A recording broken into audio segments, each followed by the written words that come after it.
Before we begin the episode, I would like to thank our sponsor, Actimet, an athlete wellness and performance monitoring system. Actimet allows players to share their training load, training intensity and highlight issues away from sport, empowering management to help players in a safe, secure and private manner.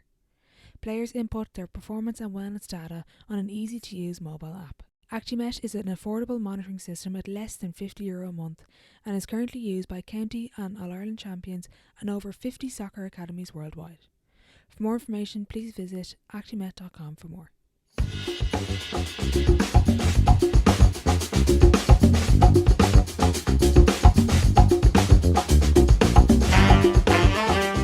Welcome back to the Sideline Live podcast. You can follow us over on Twitter and Instagram at the Sideline Live. We'd love to hear from you. On episode 86, I'm delighted to be joined by former professional rugby player and now CFL Kicker Tadhg Leader. On this episode we discuss his mentality, switching to American football, being a trailblazer and creating his own path, his NFL dreams and so much more. I hope you enjoy.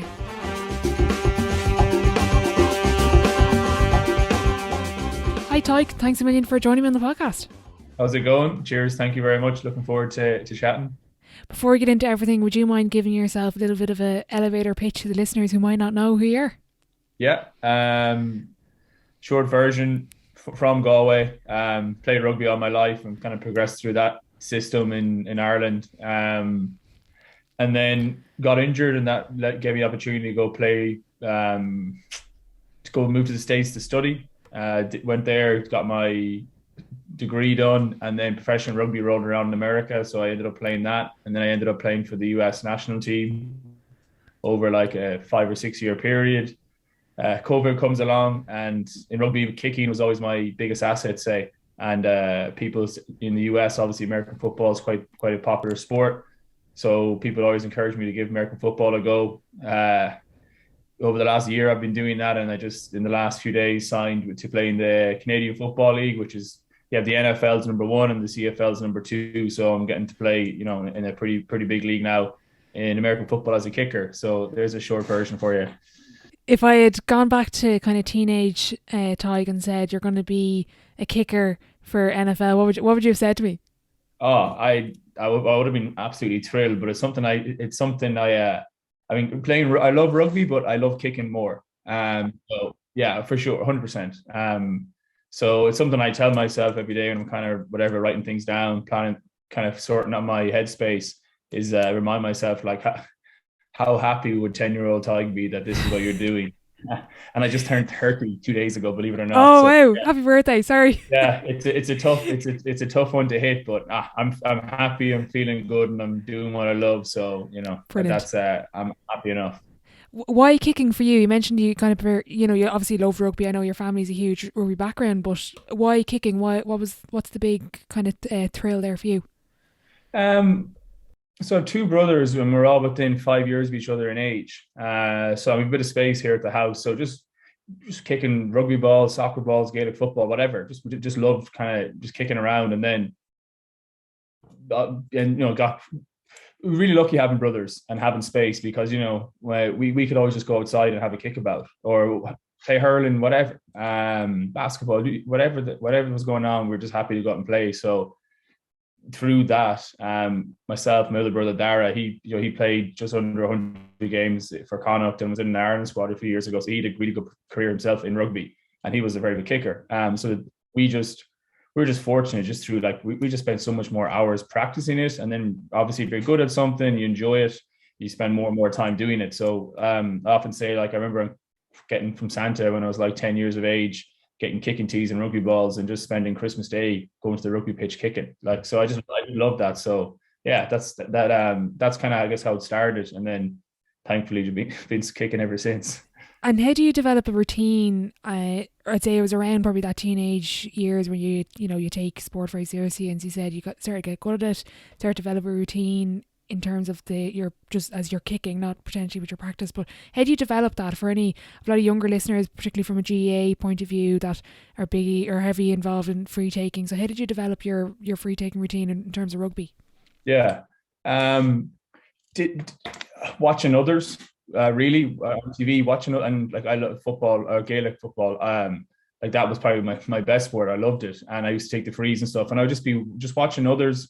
Probably the biggest thing, whoever was good at the time, playing intercounty, you probably would have tried to mimic some of what they were doing in rugby. For example, a guy called Johnny Wilkinson, he was like probably the best kicker of all time. So whatever Johnny Wilkinson was doing, I was doing it. And even to this day, some of my kind of stance and pre-kick routine was, just from watching him on TV, and then you kind of, develop it into your own stuff. So I'd say from watching others and trial and error was probably the biggest thing. And beyond that, I wouldn't have put a whole lot of kind of formal thought towards the process, like the process and the breathing and the self-talk.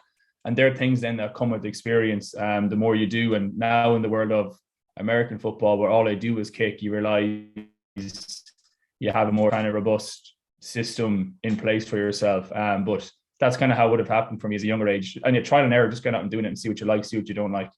But I love what you said there about kind of developing systems and kind of when you get that through experience. So how has your routine and your systems evolved, particularly over the last few years, maybe moving to a new sport, or have you kept everything kind of similar? Obviously, it's different. It's a very different sport and different role.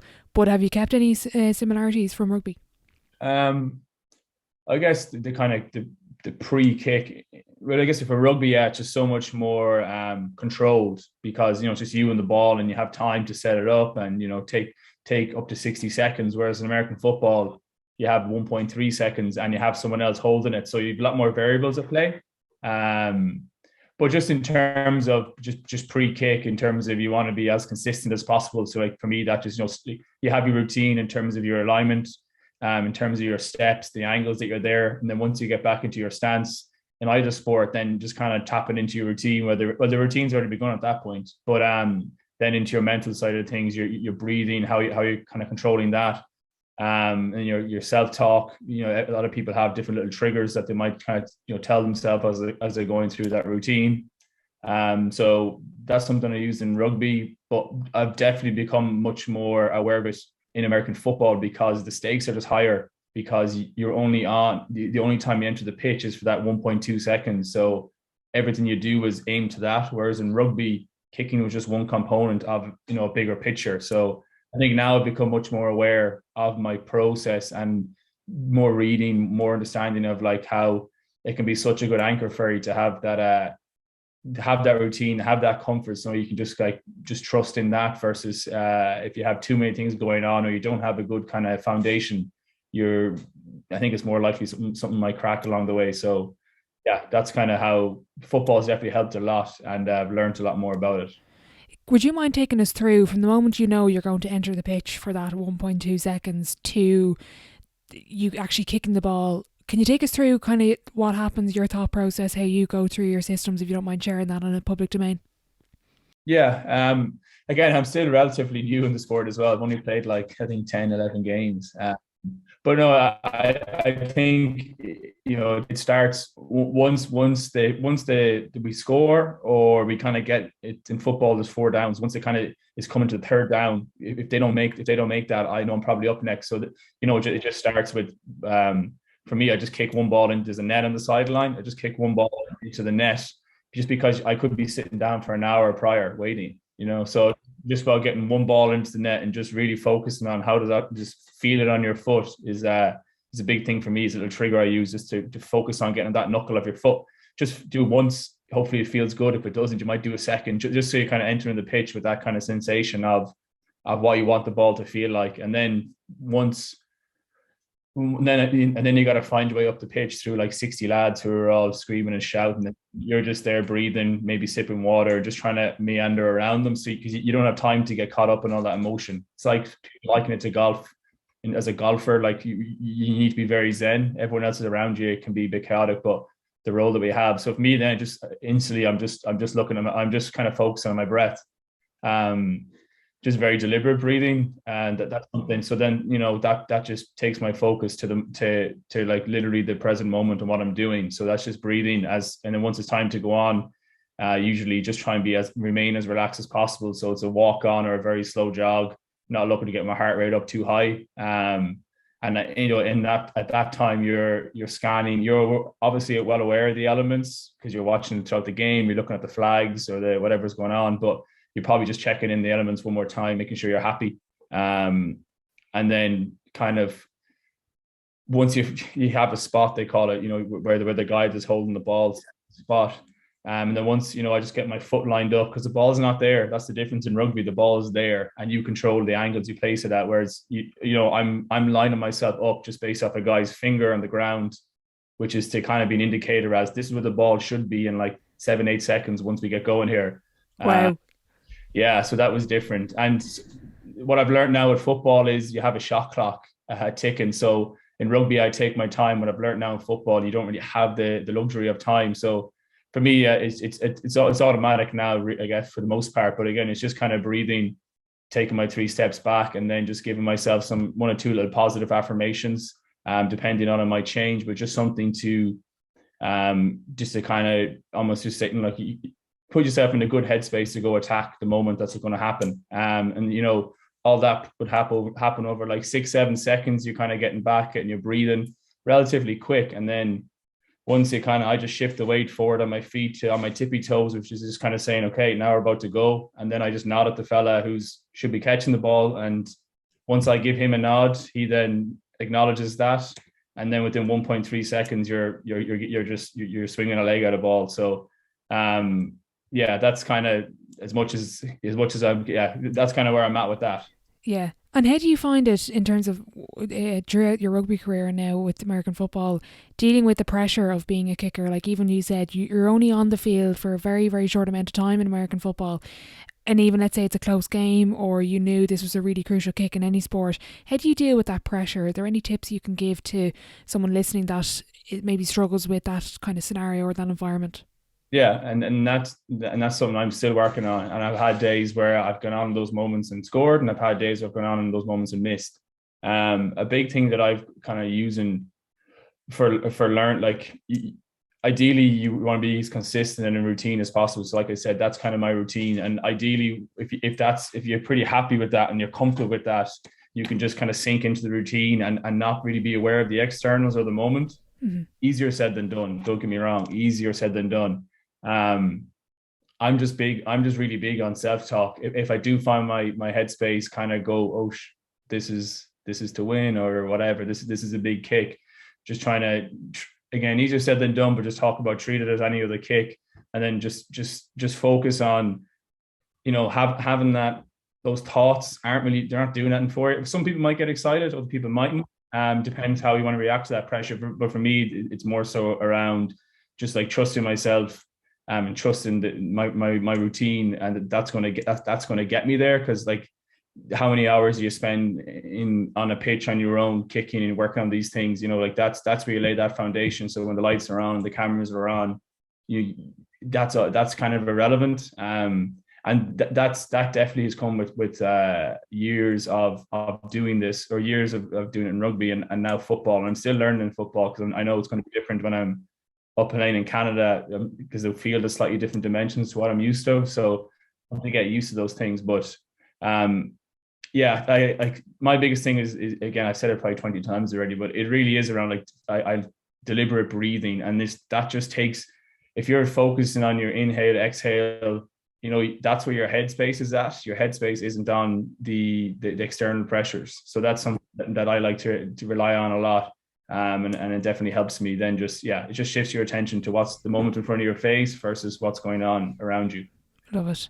Speaking of shift in mindset, it's interesting whether in GAA, let's say a free taker or basketball, when you're taking a free throw, they're team sports, but it's a very individual moment in time. And as you mentioned, let's say when something goes well, or maybe something doesn't go well, and there's you miss the kick. How do you deal with those moments where you're in a team environment, but it's your individual role or your individual event that hasn't gone well in a team environment? How do you deal with that? Yeah, that's something, again, that is constantly ongoing. And I definitely tell myself, if it doesn't go according to plan, okay, what's happened has happened, but the next opportunity I get, I'm not going to be fearful of it, and I'm not going to just kind of, when you're kicking, for example, you can just try and, like, chip it through. and just you play it safe, or you can really attack it and get after it and like bang it. I do, for me, it's kind of like if it doesn't go over, some kickers when they go into their shell, that's when they get nervous, and then they're just trying to chip it through and just play it safe. The reason you're there is because you're good at it. So, and you're best at it when you go attack the moment. So for me, it would be if I've missed, I've missed kicks for sure. I think everyone's missed kicks, but I've missed kicks, and it's just something I started in American football. Actually, is second I come off the pitch, I write down what happened in my head when it's fresh. I write down whether it was something physical or something mental. A lot of time, it's usually, and even if a kick goes wrong, but I approached it, I really attacked the ball, I can live with that. Or I've had 1 or 2 kicks where I probably played it safe and it didn't go over, and they're the ones that you struggle with a lot. So I've been kind of learning just to do a quick kind of breakdown of what just occurred and see is there any learning opportunity within that, or what decipher what didn't go right.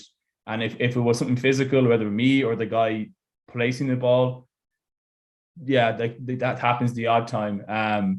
But then also if it was something mental, maybe I left my process, or I might have had whatever kind of talk going on. You just try and just recognize it, and then just kind of tell yourself, you're going to get another shot at this, and you got to go attack it, because you don't have time for playing it safe, especially being a new sport. And I'm very untraditional, so like I know if I play it safe, it's probably not the best path for me. So I'm just trying to like, it's going to go wrong, I'm going to go out and burn flames, versus kind of just disappearing into the background. That's the way I look at it. And same for rugby or football. Like, trust that the reason you're given the responsibility, the reason why in the team sport you're given this individual moment is because you're the one that's ready for this. You're the most qualified to do this. So trust yourself within that, and go after the moment, versus kind of play a little bit safe, because that's usually when errors happen. Love that. I was interested, you mentioned there taking notes. Is that just during misses, or would you take notes? Let's say if a kick goes well, you put it over. Yeah, everything. Because I have time. So obviously in rugby, I never did that, but I've had so many learning moments in football that I need to almost like just have a bit of dialogue. So after a game, I can figure out, oh, this went well because, or this didn't go well because. So it's just for me, and because in football I have time to go over to the sideline and sit down. So I just get out my pen. I basically 2 years ago I started journaling, writing every day. And then when I got into football, I just, before games, I have a lot of pre-game thoughts or kind of little mental triggers. So Yeah. before going on the pitch for each kick, I might, have a little read of that. And their messages. So in something I start to do now is I talk to myself as if I'm the coach, meaning sometimes we can be a little bit hard on ourselves, but I know when I coach rugby and I do coach people, that I know more often than not, your dialogue is more positive with the athlete, with the player. Where sometimes even as an individual thing, you might be a little bit harder on yourself. So I've switched I talk to myself as if I'm the coach, and that's allowed things to be a lot more kind of positive. And I've liked that a lot. I'm not sure where I picked that up, but it's something that I've been doing. And then, as I said, I just have my notepad then, so I can read my triggers. And then once something happens, then I'm just getting a message down as to what it was. So yeah, it's actually been a helpful process. I appreciate you can't do that in every sport, or I guess you could do it after the game, or pre-game, which I know people, I'm sure they do. But for me, it's just been a way just to learn quicker, I guess. I really like that method you said there, where because it's always that internal dialogue. There's a great saying, even, if the voice in your head is being really negative, like, would you speak to your best friend in that way? No, because they wouldn't put up with it. And I really like that version of the coach, because you're right. And as a player and as a coach in a different sport, I would have a similar individual mindset in terms of playing. I'd be very, very hard on myself, and as a coach I see other players do it, but I really like that trick. In terms of your journaling, what was the spark to start journaling even outside of sport, and do you have a specific structure, or do you just kind of put pen to paper? Yeah, as I said, probably like two, I guess COVID 2 years ago, the start of that, or whatever it was. Yeah, I don't know what the initial catalyst was. Oh, around a year and a half ago, sorry. Around a year and a half ago when I first started kicking American footballs for fun, with no intention of what's happening, what has happened about, I didn't expect the path and the journey I've gone on since I first kicked. That was probably a little bit of a catalyst just to kind of remember the journey. So if it has taken the route, thankfully it has taken. I think it's been cool to have that to reflect upon it. So maybe that might have been part of how I started. But in terms of a process, I generally just try and do it every night. And it's some days it could be almost just a synopsis of the day. Other days it could be a lot more mental, like what I'm thinking, what I'm feeling. Other days it's, let's say on average, it's probably a bit of both. If it wasn't a too stressful day, or if it wasn't nothing too major was happening, it might be more of a synopsis day, just because I probably haven't been thinking that deeply. Whereas other days, when there's a lot more happening, I probably check into that a little bit more. And yeah, it's just something I've been. It got to be a year and a half, just in the afternoons, and I like it a lot. I was hopping the bus yesterday, coming back from Dublin to Galway, and I was just flicking through. I just went to a random page for a few months ago, and it's really nice, sometimes to kind of read the things you were telling yourself, even when I was hoping to find myself in the situation I do, but I felt like I was a million miles away from it. So it just kind of, a lot of the time is that positive dialogue with myself.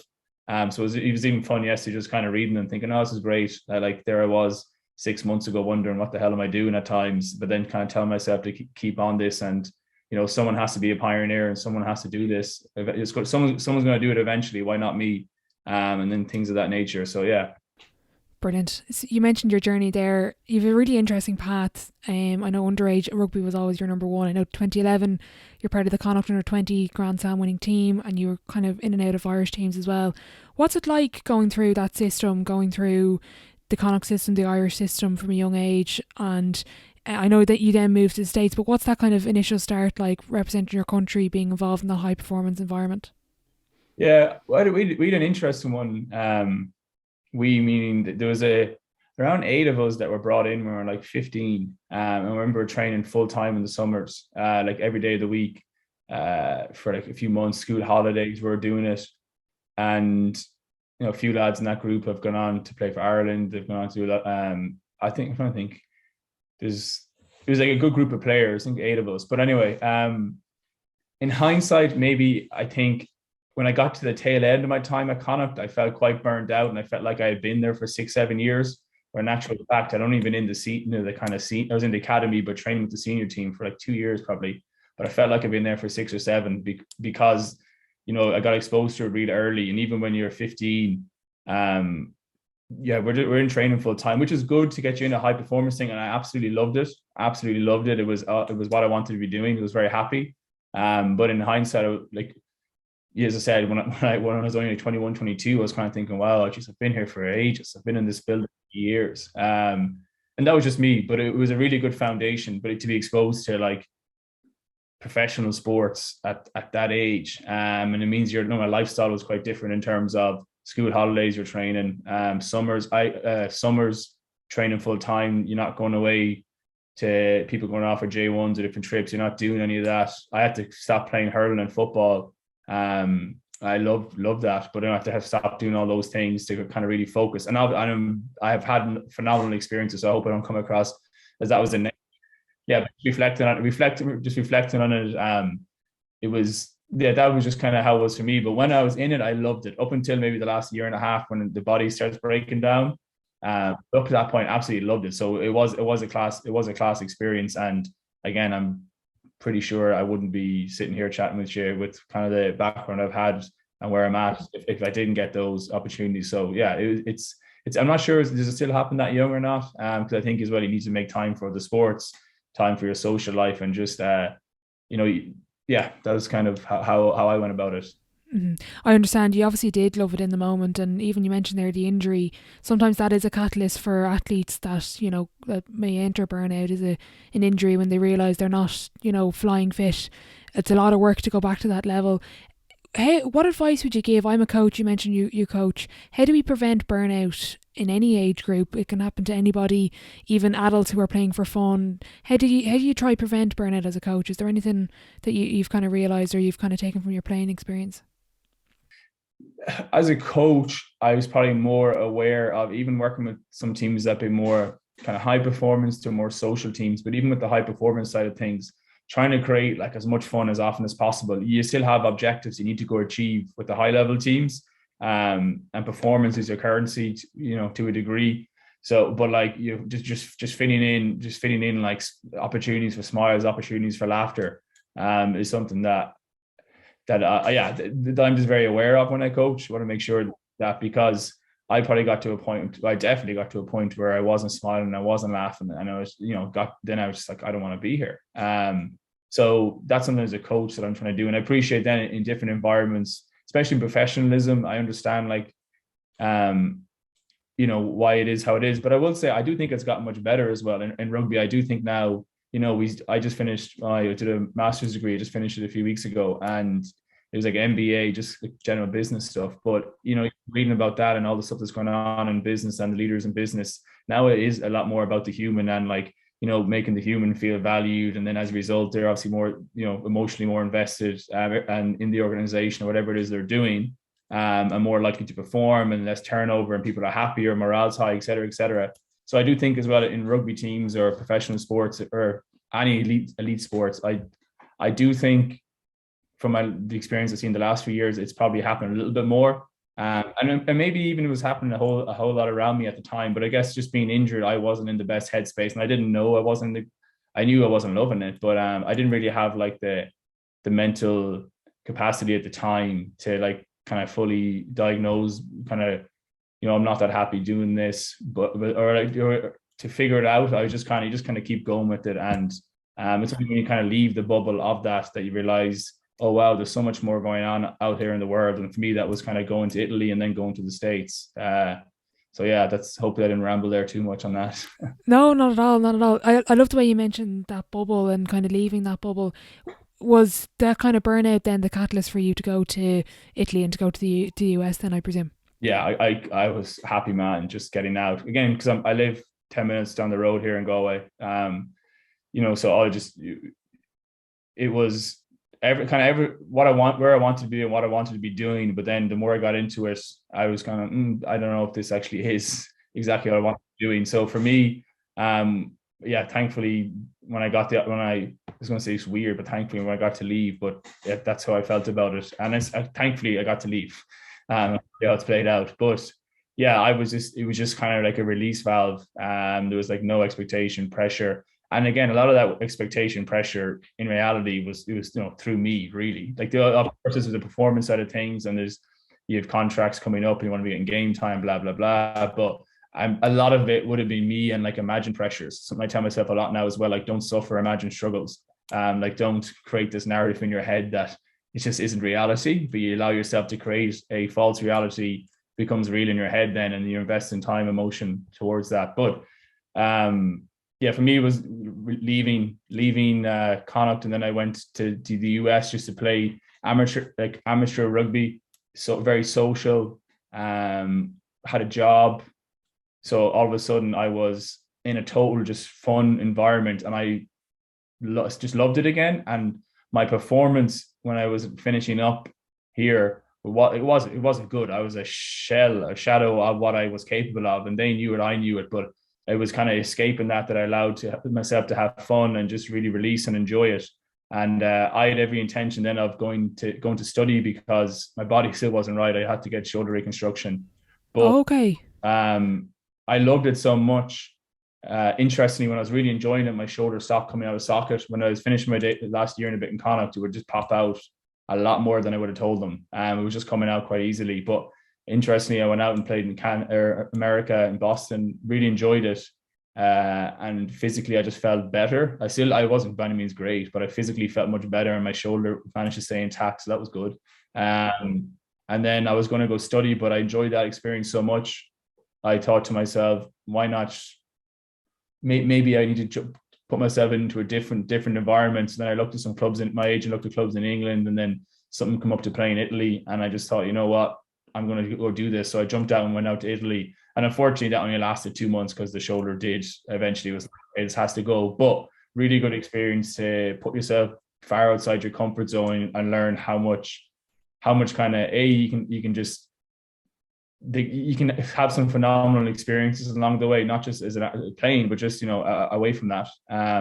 But then as well, like how much when you're kind of in a somewhat more difficult, vulnerable place, that there's huge growth and learning opportunities. And I probably didn't think of it like that at the time. That's what happened, but I didn't have, again, I wasn't thinking, well, this is great, this is uncomfortable, but wow, I'm learning so much about myself. You just live it. But now, having got more awareness about these things, you realize how good that was. But yeah, got the shoulder surgery eventually.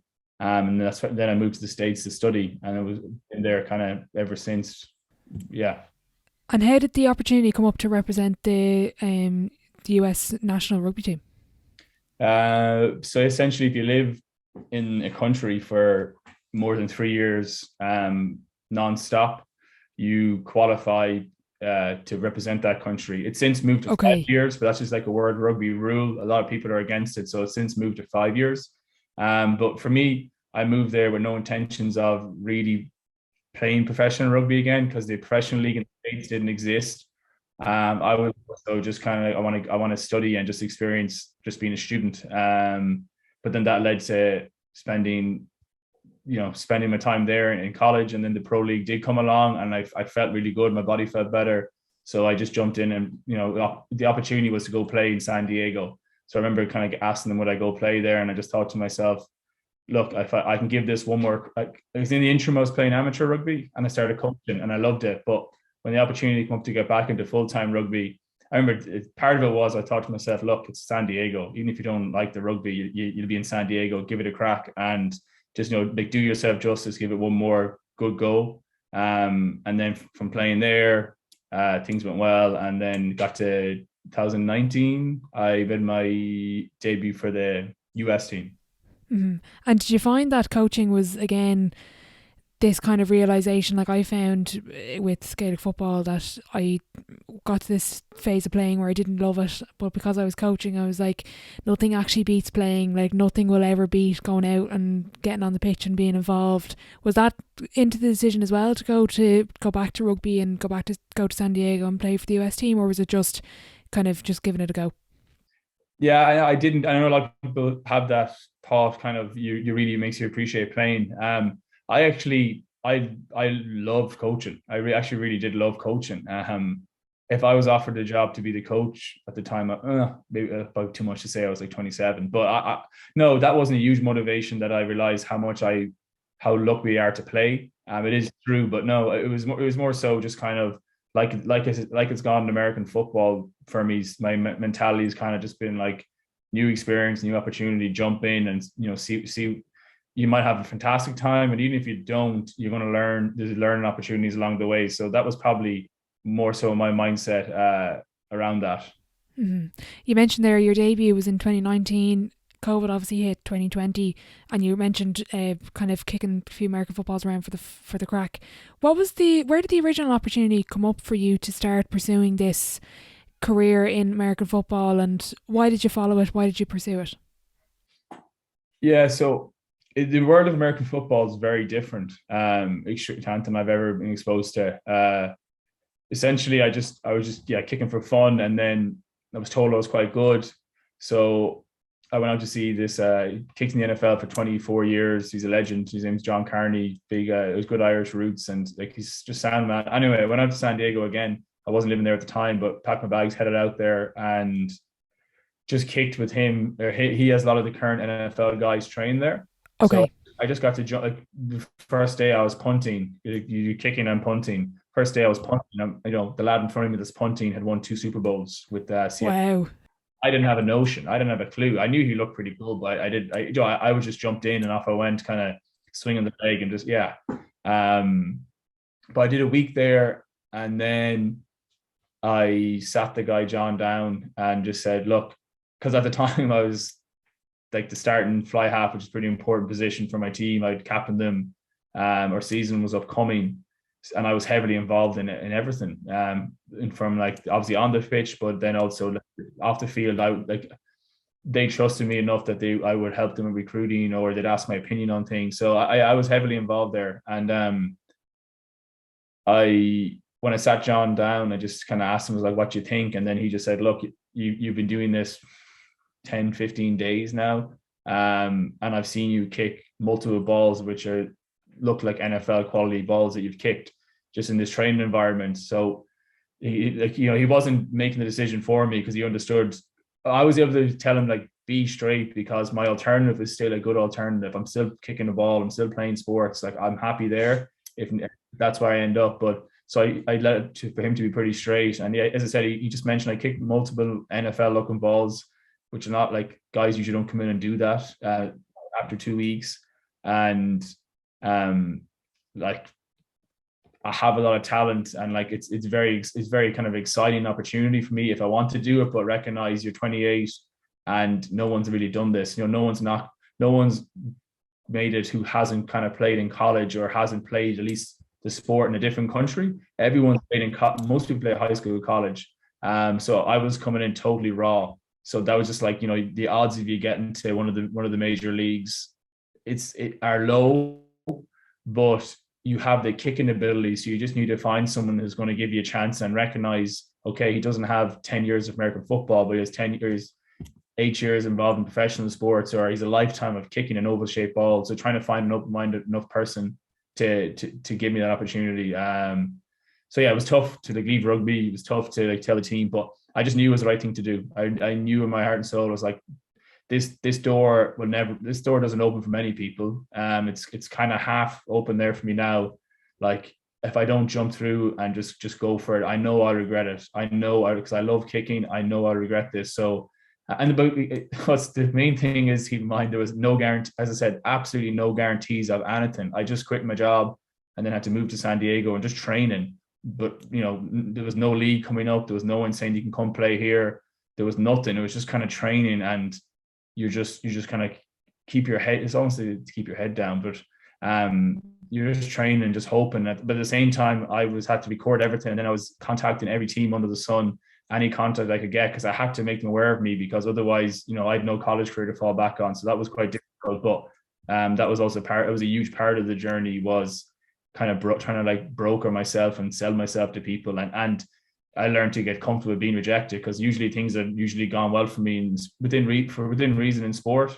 But I had to be comfortable with just being told, not getting responsive, being told no or whatever. Like I just knew I didn't have time to be kind of timid about it. I had to just jump in, and then through that I learned. Again, I keep saying I learned stuff, but I did how to be comfortable being vulnerable, or put yourself out there. And if you get rejected, that's fine, but where can you learn from that and kind of keep moving forward? So that's been a huge positive for myself in life in general.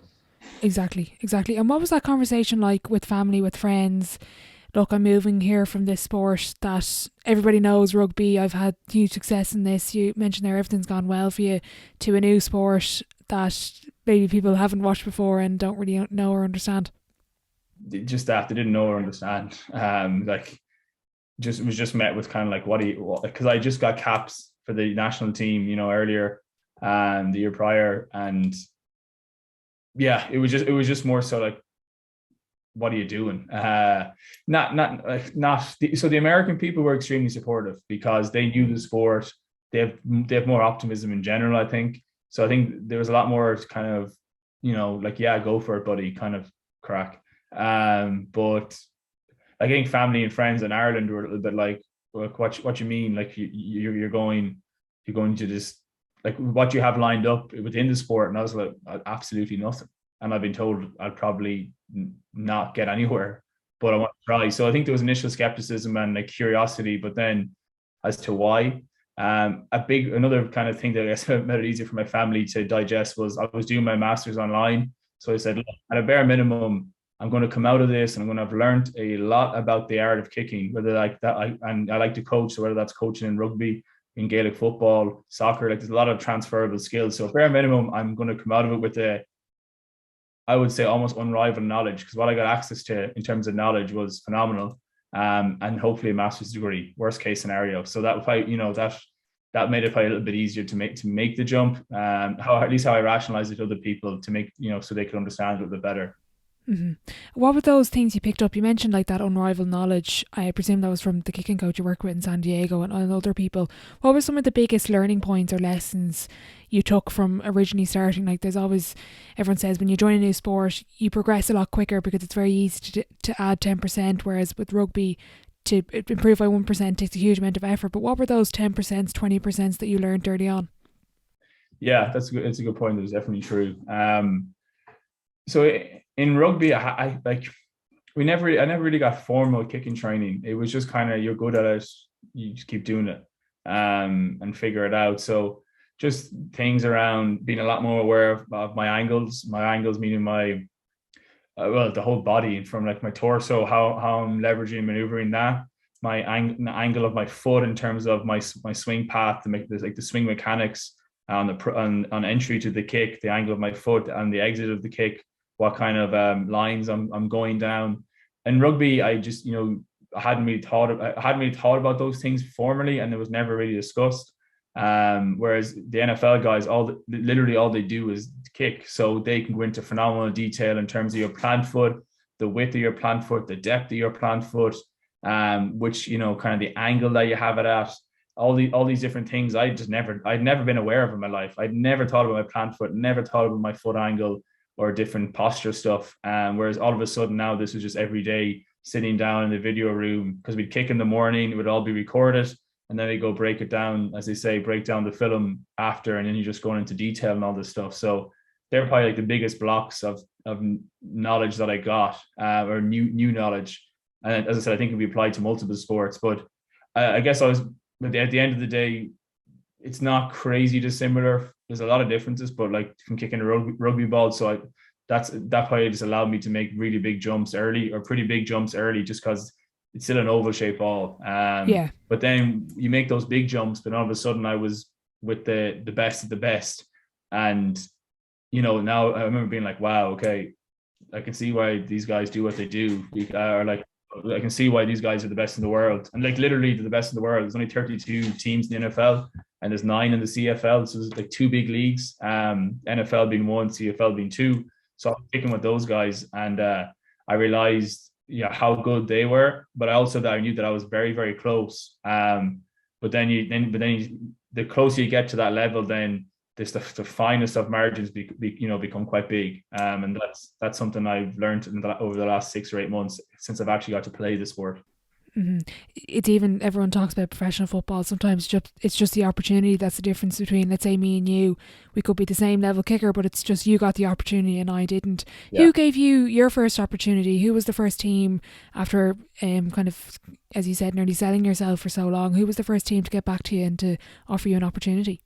So there's a league in the US called the Spring League. It's essentially it's like a feeder system to the NFL.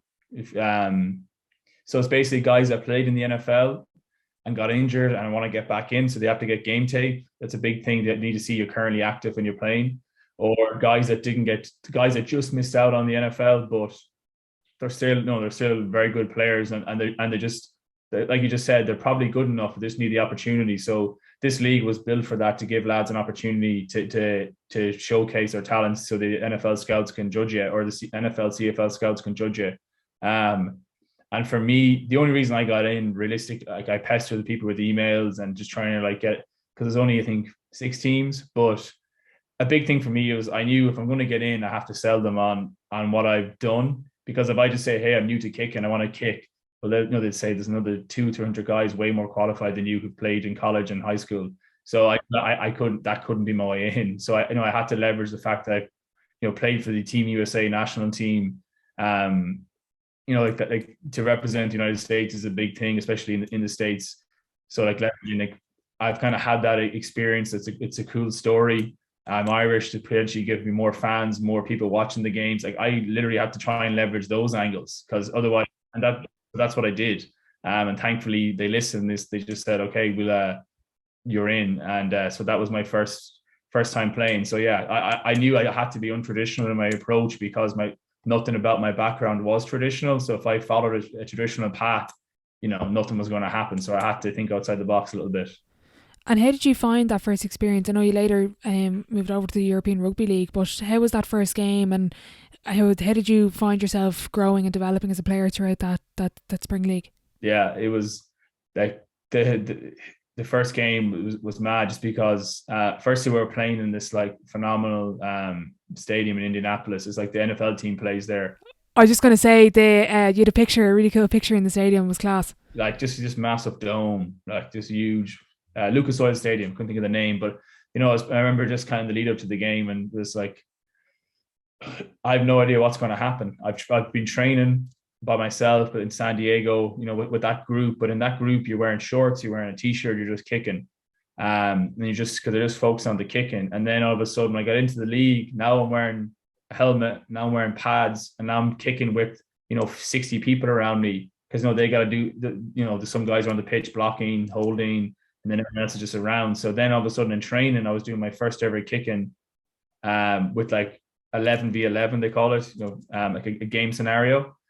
That was like on a Monday, and then like the Friday I was playing my first ever game. So I only had like 2 sessions with people and pads and the whole. I'd worn pads, but not. It wasn't the real deal. So I just remember in the lead up to the game being excited, but also like just not knowing what's going to happen. Like just I had no reference. I knew I was capable, but I had no reference points because I had nothing to fall back on. So I remember just going out on the pitch for there's 4 quarters. The first quarter goes by and I'm just sitting down, just kicking into a net or reading my notes or just looking around, just killing time. And then the second quarter is going by and there's literally like 7 seconds left in the quarter. So I've probably been sitting down for 45 minutes to an hour at this point, maybe more. And then eventually, boom, field goal. So I remember, I just remember kind of walking out. We talk about processes and stuff, but I remember just kind of walking out and then just getting back in my stance. And I literally, I don't really remember what happened next. I just remember kicking the ball and looking up, and thankfully it was actually one of the sweetest kicks I've ever kicked to date. And I was sailing down the middle, and as if I woke up again. So I didn't have a system or a process. Yeah, it was weird. It was a weird one. It was honestly, it was just a bit surreal. But yeah, like I just, yeah, I don't even know. I don't even know how to fully describe it. But yeah, that was phenomenal. And then I just remember going over to the sideline and the guys just being like, word got through the team that was my first ever kick. And the guys are like, what means your first ever kick? I was like, literally, that was my first ever kick. And then they say, but what about college or high school? Because I didn't broadcast the fact I wasn't super experienced to everyone. You miss 1 or 2, you get cut. Guys getting cut every day. So I didn't want to give them an excuse. Although, to the league, the directors, they were more aware, but all the lads and some of the coaches wouldn't have been aware of how raw, like literally my first ever game. So once word kind of went down the sidelines and stuff, guys are like just laughing, saying like, they call me Tiger and just saying like, do you realize that's Tiger's first ever kick? And yeah, we were doing it on that stage, like it was on national TV in the States. So obviously there's a lot of people watching such a big country, and in that stadium, it's such a cool moment for me. Whatever happens here on out, that was a phenomenal moment. To have experienced, minus the 2 seconds where I wasn't fully where I probably blacked out. But yeah, that was like, yeah, that was class. And then obviously in the back of that, just like, people were just so supportive and nice, because the clip of that kick got a lot of like traction, and people, just saying like, what, like, this is gas, like, who is this Irish fella? What's going on? Yeah, and it's funny because there is a couple of Irish guys over there. I was looking at a post there. I can't remember exactly how many numbers, but I do know there's a good few kickers, and they recently, Georgia Tech and North Carolina played against Georgia. Obviously, the 2 lads were there. It's been 45 years since the last Irishman, Neil O'Donoghue, was played in the NFL. How big will it be for Ireland? Obviously, NFL is very popular here. I think it's grown hugely, and obviously the Irish NFL show, I know you've been on a few times. How big a moment will it be for Ireland when somebody, I think it will happen, when someone does eventually get back to the NFL? Yeah, I'd judging by what I've experienced playing the filter leagues coming up the way, like, and the amount of people that have reached out and been supportive, and like, you're just highly interested with it, to see, a lad born and raised here playing Gaelic football, rugby, didn't go to college, didn't play football in college. People are engaging with that and like really supportive. So I think whether it's me or whether it's one of the lads that are in college now, like I think it would be huge kind of titanic moment for the sport here. Definitely would be huge, and hopefully, a big part of how I'm approaching this as well is trying to be a bit of a pioneer about it all, because not everyone's going to. In some ways, it would have been better if I went to college in America, or in a lot of ways, it would have been better if I played college football. But part of kind of what I'm thinking for me has been, it will make it all the sweeter just like to have got to. I already feel this way because now that I'm in the CFL, is to got where I've gotten. I didn't have that breathing ground or that training ground. As I said, my first kick was in an NFL stadium with like 500,000 people on Fox watching. So I didn't have those moments to kind of learn in a smaller scale, or, but in saying the lads that you referenced there, sorry, I don't want to make it sound bad because like they're playing on a big stage. That's phenomenal. Huge, yeah. Yeah, phenomenal what they're all doing. I guess I didn't really have a whole lot of preparation before that. And the learning experience they're getting now, you weren't exposed to that at their age. You were still playing rugby. Yeah, it would have been helpful. It would have been helpful for sure, and especially to get into the NFL. Not having even the guy Neil Dunn, who they mentioned, like he played in college in America. Everyone played in college, so I don't have that to my CV, which it's how they judge you. It's literally how they judge you. You either get drafted or signed. So I didn't have the most key ingredient, but thankfully I found other ways to add some value. But yeah, I think whoever gets the opportunity to do that, to play in the NFL and like be. Yeah, an Irish fella doing it, the next Irish fella doing it. It'd be class. It'd be class. And it would happen sooner rather than later, I'm pretty sure. Exactly. Out of interest, is kicking more mental or physical skill? What do you think? At this level, mental. Like, because everyone's very good. Everyone's very good. And I've been fortunate to sit down with a lot of the guys that won Super Bowl and stuff. And obviously we spend a lot of time looking at our swing mechanics, as they call it. But they all just say it comes down to the mental side of it. It really does. And I've, playing in the spring league and playing in the European league, I realized that because you're such an isolated position, kind of on your own, and you're only in for such a short period of time. So you have a lot of time to yourself and just waiting. And when you're on to score. And the expectation is you score every time. That doesn't happen for any kicker, but the expectation is you score every time. So mentally, like I've had to learn a lot, or I talked about like kind of detaching from external, whatever it may be, and just kind of focusing on the moment in front of your face. But yeah, that's the mental side of it. Yeah, I wouldn't hesitate to say that. Once you get to that level, you need to get good first, obviously. But then, yeah, at that level, it's mental is almost everything, because everyone can kick. When you sit down with players that have been in the NFL, have won Super Bowls, teams, what's the initial conversation like? Oh, I'm from Ireland. What's that like, trying to navigate that in a country that some of them have never met somebody from Ireland? Yeah, I think everyone. To be fair, everyone loved it. Like everyone loved the fact they thought it was gas just because they might have heard of a foreign guy playing, but again, he played in college. I met this guy in college, so they all thought it was gas that that I just hadn't, when I met that guy, for example, the Super Bowl winner, I was saying, oh, that day was my first time ever having the ball snapped to me so I could catch and kick it. Usually when I was punting, it'd just be me and my own, so I'd have it in my hand, I'd take 3 steps and give it a kick.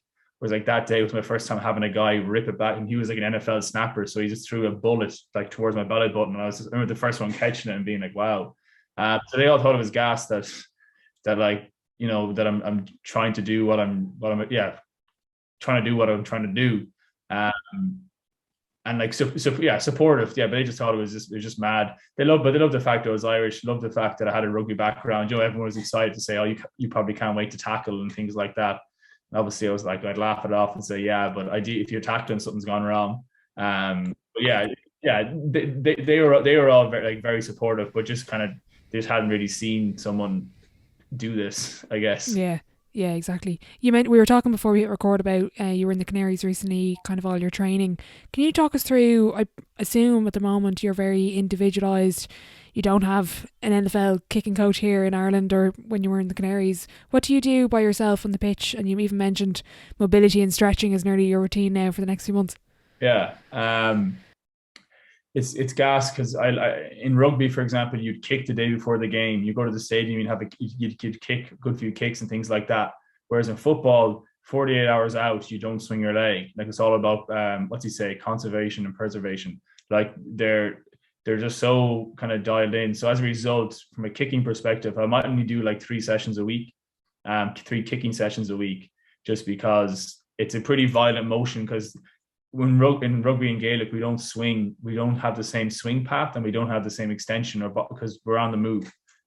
So as a result of this, it rips your lower back, your hips, all the torque, it comes under a lot of duress doing that. So as a result, your sessions are usually shorter, and like an hour session, but you're not kick. You might kick maybe 100, not even, maybe like no, not even close. Sorry, like 50 balls.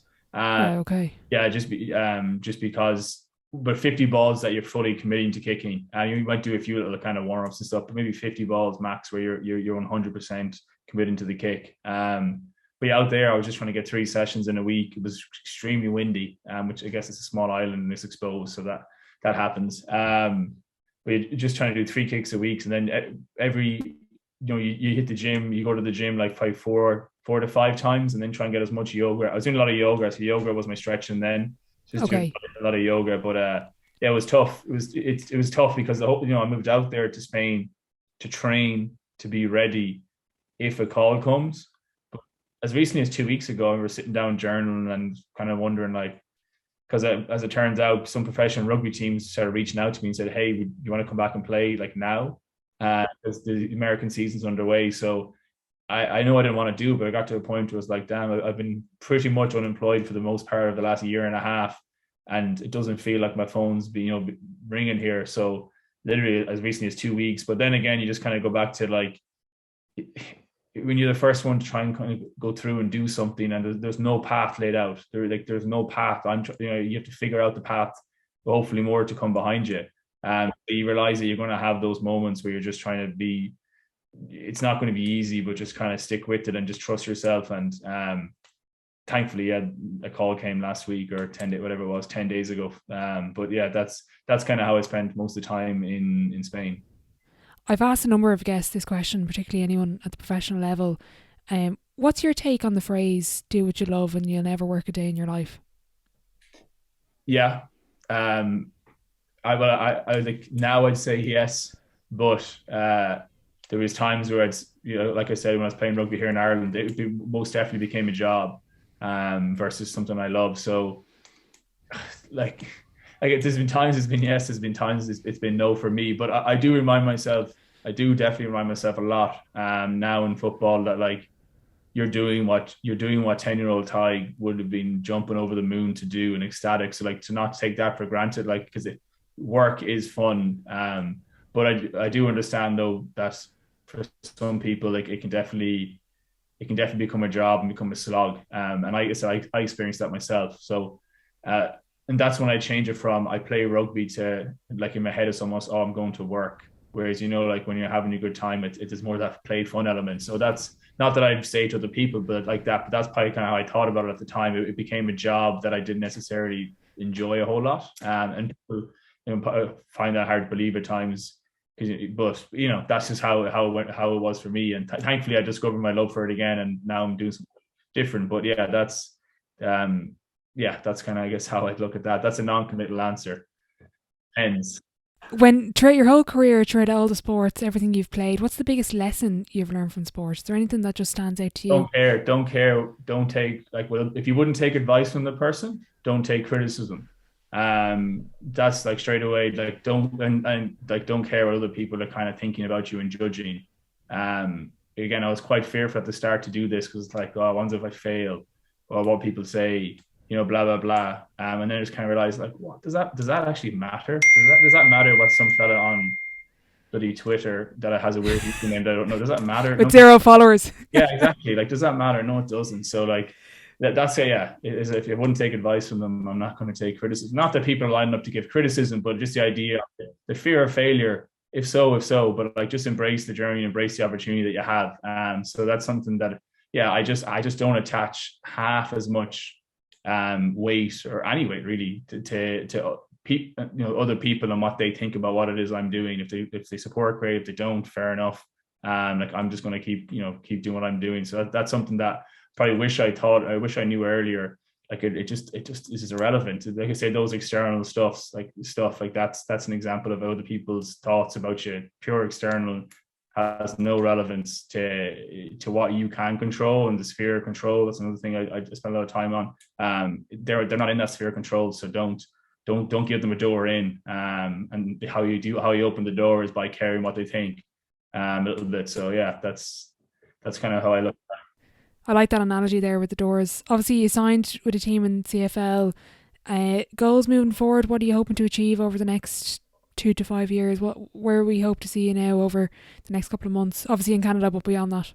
Yeah. Now that I'm playing in a legitimate big stage for like a big organization, that's going to be like, I'm just delighted to be. Well, first of all, there's no guarantees either in this sport. You can get cut after a day, so there's a real business transaction, ruthless side to it all.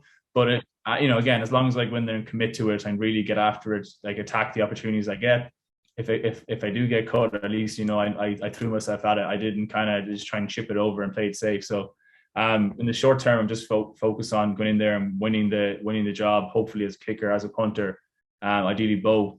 And then the town I'm playing for, Hamilton, I think they get like 25,000 every week. They look like they love it, big support. So just trying to go in there and just like, I'm kind of flying the flag for the Irish. So like, show that we're more than capable, because a big motivation for me is opening the door, is paving the path.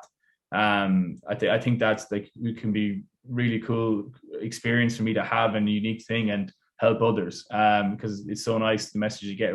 Anyway, I'm going off a bit of a tangent there. No, not at all. Would you get many messages from younger kids? Yeah. No, loads. Probably from like to 10 years of age up to maybe like 25.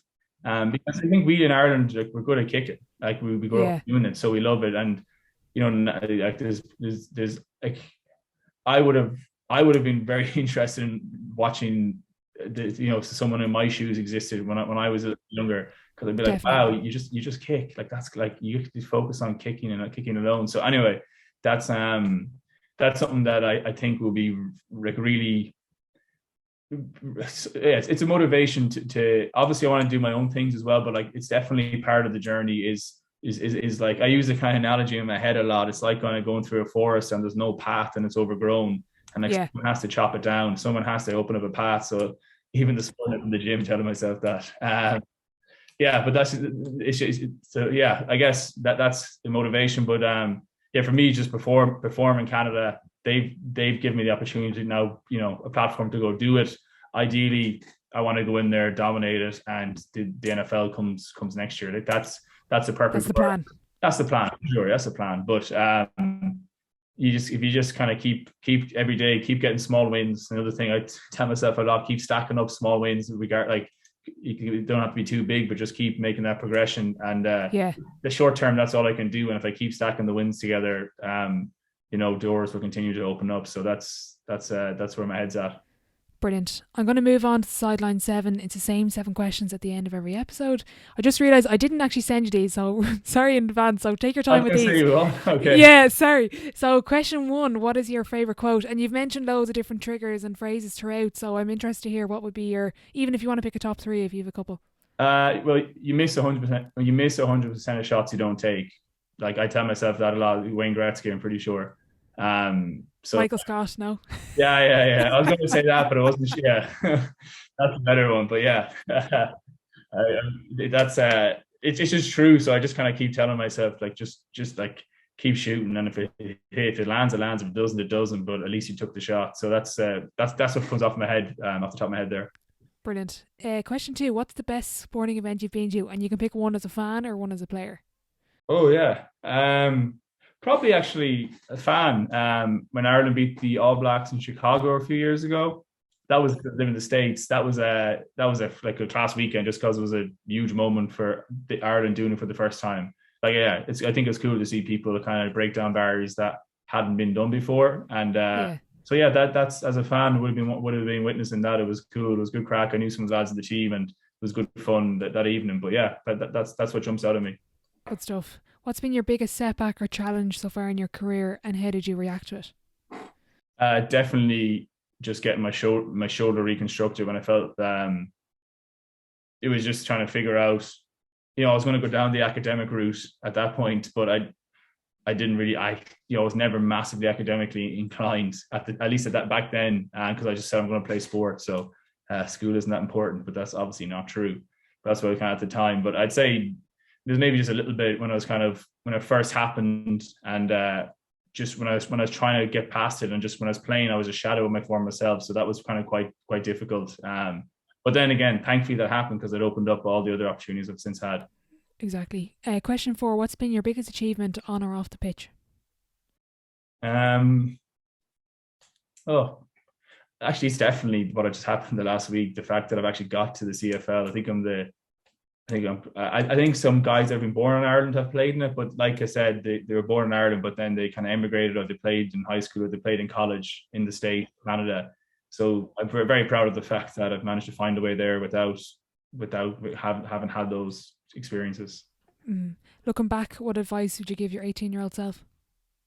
As I said earlier, don't care. Like don't attach any. So it's a curse. Other people's opinions are relevant, and don't attach any. Don't give it the night. Don't give it time. Don't give it your emotional energy. Don't put anything towards it, because it's absolutely irrelevant, and it's obviously negative, but it's not going to enhance who you are or how you perform. So like, what's the point of engaging with that? So yeah, other people's thoughts and opinions, let them have it, but it you don't control it, so it doesn't matter. Question 6, who would be your dream dinner guest and why? And you can open up the table to a couple of people if you want. Jeez, I'm trying to think. Well, since I've been living in the States, I found Tom Brady phenomenal. He's like 44 or something. Crazy. Mad, like just to maintain that level of excellence, like just to tap into someone's brain like that. Yeah, I guess it's going on the standard athlete route, but I just do find that absolutely phenomenal that someone could do that. So I mean, I'd have a one-on-one sit down with him, and I'd bring the notepad along and be asking any questions. So I'd be happy with that. Brilliant. Final question before I let you go. If your life was a book, what chapter would this be called? Oh, is that New Beginnings? Like this. New Beginnings. Yeah, I feel like this is kind of there's a new big chapter to be written here. So yeah, I'm in that kind of transition stage, starting a new journey. Brilliant. If there's anyone listening that wants to keep up with your story, where's the best place to kind of follow you in terms of social media? Yeah, on either any Instagram or Twitter, I suppose. And it's just my user. The fact my name is a bit unique. My username is literally just that, at Tadhg Leader. Easy find. Brilliant. Look, Tadhg, thank you so much for coming on the podcast. I really enjoyed this chat. The very best of luck with everything in Canada and beyond. I'm looking forward to keeping in touch. Cheers. Thank you very much. I enjoyed chatting there. Said a lot. Hopefully it's somewhat interesting. But yeah, cheers for what you're doing as well. It's great. It was nice to kind of have some different questions which you asked, which let me think, but really enjoyed. A massive thank you to Tadhg for joining me on the podcast today. I'll be sure to leave all of his social media links in the description box below if you'd like to keep up with his journey. I just want to wish him the very best of luck as he jets off to Canada very soon. If you are enjoying the podcast, I'd really appreciate if you could leave a rating and a review over on Apple Podcasts and Spotify, as it does help the show grow. A big thank you to Actimed for sponsoring this episode, and to you for listening.